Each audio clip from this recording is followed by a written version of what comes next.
gloves on. You need a chest seal. On July 12, 2025, Amherst police officers were dispatched to a residence in the 4800 block of North Bailey Avenue for a reported domestic disturbance. Calls of this nature often require swift assessment, and responding officers are briefed en route with any relevant information. While on their way, officers were informed that the male subject involved in the disturbance, 26-year-old Raquel Grant, had 2 active warrants. This information immediately elevated the seriousness of the response, as officers prepared for the possibility of a non-compliant or potentially dangerous encounter. The first officers to arrive on scene were Lieutenant Matthew Labuglio and Officer Aidan Vangelov. Upon arrival, they began attempting to make contact with Grant from outside the residence. They shouted into the home, identifying themselves and requesting that he come out.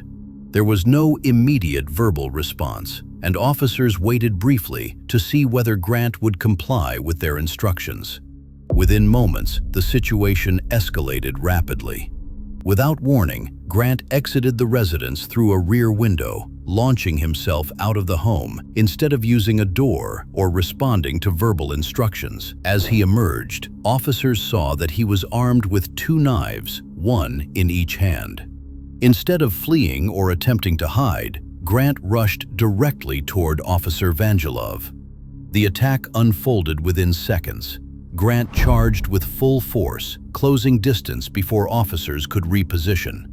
Officer Vangelov was struck during the assault, suffering stab wounds to his arm and shoulder. The suddenness of the attack, combined with the close proximity, placed both responding officers in immediate danger. While Officer Vangelov struggled to defend himself, Lieutenant Labuglio attempted to use his taser to stop Grant. The deployment, however, was unsuccessful and did not incapacitate him. Despite being wounded, Officer Vangelov fought to create distance and managed to kick Grant away, preventing further stabbings. The officers now faced an armed suspect at extremely close range, who had already demonstrated violent intent. The encounter had transitioned in seconds from a routine domestic disturbance to an armed assault on a police officer. Grant's actions and the failure of the taser left officers with few remaining options as the confrontation continued to escalate on the rear side of the residence. After Officer Vangelov kicked Grant backward, the situation remained highly dangerous. Grant was still armed with 2 knives, and despite being knocked off balance, he continued closing in on the officers. Both officers had already attempted lesser means of control, verbal commands, distancing, and a taser, but none had succeeded in stopping him. Grant's ongoing aggression, combined with the fact that he had already stabbed Officer Vangelov, placed both officers in a life-threatening confrontation. At this point, Lieutenant Labuglio and Officer Vangelov were forced to transition to their service weapons. In close-quarters encounters where a knife-wielding suspect remains actively aggressive, officers often have only fractions of a second to make decisions. With Grant pressing forward and no indication that he intended to stop, both officers discharged their firearms.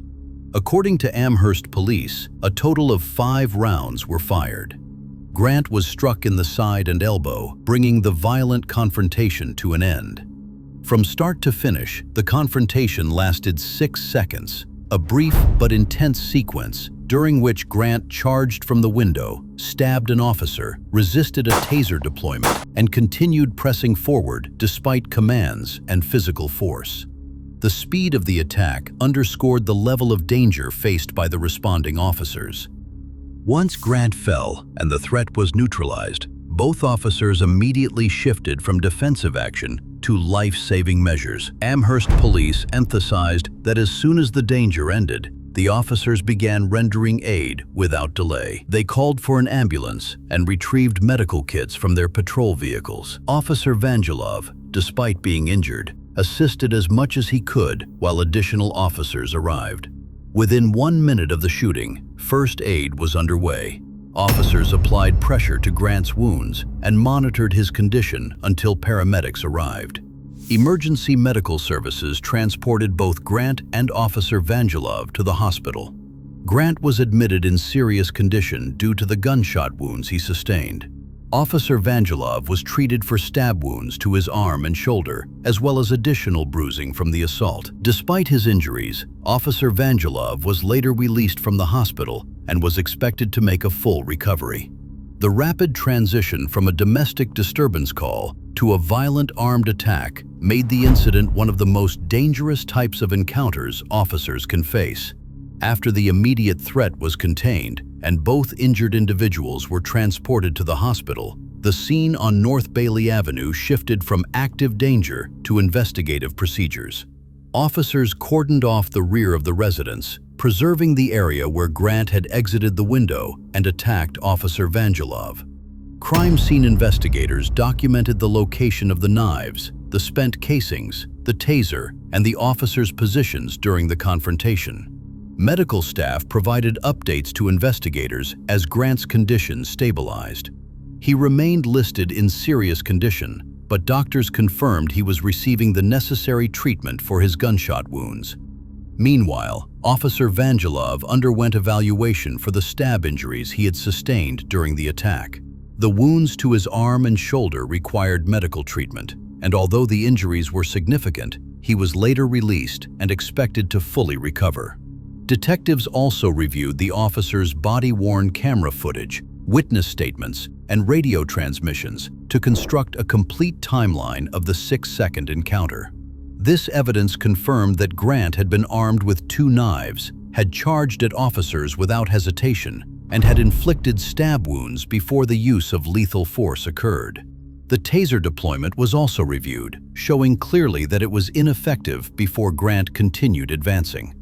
Investigators additionally examined the domestic disturbance that had initially led officers to respond to the residence. This part of the review was essential as it provided context for why the encounter escalated so rapidly. Through a series of witness interviews, investigators confirmed that Grant had been inside the home moments before officers arrived. When officers attempted to make contact at the door, he chose to flee through a rear window rather than comply. This detail, combined with the subsequent discovery of his 2 active warrants, offered a clear explanation for his attempt to escape.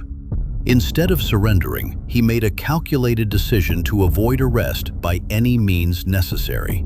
As the investigation progressed, attention shifted toward documenting the severity of the threat officers encountered in those brief, chaotic seconds. Every step, angle, and piece of forensic evidence was collected to understand what officers faced at the moment of the assault. The timeline became a critical part of this analysis. From the instant Grant exited the window to the moment shots were fired, only 6 seconds had elapsed. Investigators emphasized this point repeatedly, noting that those 6 seconds were marked by sudden, aggressive movement, a rapidly closing distance, and the immediate danger posed by the 2 knives in Grant's hands. The conclusion was clear. Officers had virtually no time to react to a violent, fast-moving attack. The review also highlighted the full scope of Grant's actions. His immediate charge toward Officer Vangelov, the stab wounds he inflicted, and the close-range, life-threatening nature of the assault all played major roles in shaping the officer's response. The attempted deployment of the taser, which failed to stop him, further demonstrated that non-lethal options were ineffective in the moment. Despite being injured, Officer Vangelov and the other responding officers continued issuing commands, but Grant's advance did not stop. His continued aggression with both knives showed that the threat remained active even after initial efforts to restrain him. By the conclusion of the review, all available evidence, statements, body-worn camera footage, forensic analysis, and the physical injuries sustained supported the officer's actions during the confrontation. The totality of circumstances showed that they were confronted with an immediate and violent assault and were forced to respond in seconds to protect themselves from further harm. The incident ultimately ended with both individuals receiving medical treatment. Officer Vangelov, though seriously injured, was expected to make a full recovery thanks to the rapid response of emergency medical personnel. Grant also received treatment for his injuries at the scene before being transported. Importantly, no other community members were harmed throughout the encounter. Once investigators completed their documentation, photographed the scene, and collected all relevant evidence, the area was formally cleared and returned to normal activity.